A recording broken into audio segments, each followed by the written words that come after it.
Hello everyone, it's DA here. Hope you guys are doing great. Hope you are doing amazing. Right now we're going to be talking about stealth mechanics in Anthem. For a while now, a lot of gamers have been exposed to these javelins. If you have seen the E3 demo, some of the developer stream and different videos uploaded, I'm sure that you know what these javelins can do and the probable state of their effectiveness. Now, after seeing the ways enemies interact and react to player presence, the first thing that comes to a lot of people's mind, including myself, is will there be a stealth mechanic in Anthem? Thanks to the open door policy that bioware developers have, they have answered questions in regards to stealth. Anthem will not have a stealth mechanics.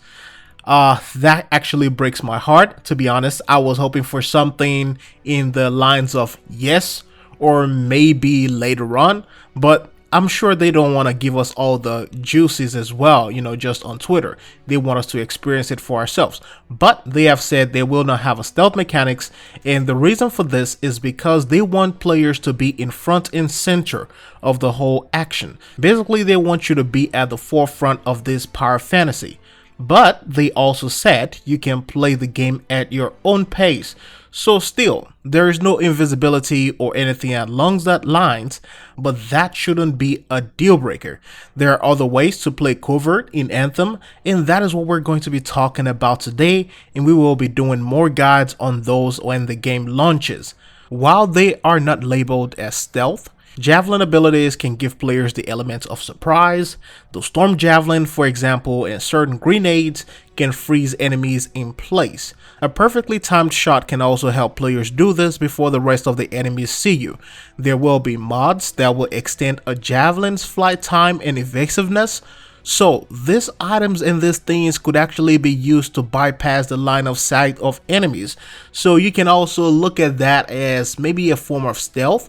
Now I'm sure the Colossus won't be able to do all that stealth, but if you're looking at Storm, which can hover a lot longer, or the Interceptor, which is very fast, then it is possible to actually be a little bit elusive. So that is one of the things that we're going to be looking at real quickly. While the range of the Interceptor's ability to mark enemies is unknown, we can also assume that this will be quite beneficial with a sniper rifle. And there are multiple variations of those rifles as well. As a lot of you saw in an earlier gameplay that are revealed, there will be sniper rifles in this game. So for me, I say never. There are certain things that the developers will add to this game depending on how many people want it. So you may not see some invisibility mods right now, but they may end up adding some in the future. It may be rare, it may be an exotic item or a masterworked item. You just never know. Now, another great example of one of the things that they've talked about is going to be PvP. The devs said that there will be no PvP at launch. Now, this also leads to a lot of question about PvP post-launch.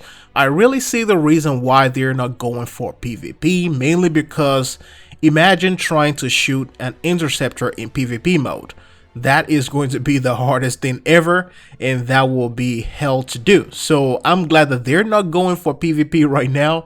They're just sticking with PvE, and maybe later on we'll see some PvP. Back to our main topic. There is no major stealth mechanic in this game like a cover system, but the game will have features that makes covert gameplay possible.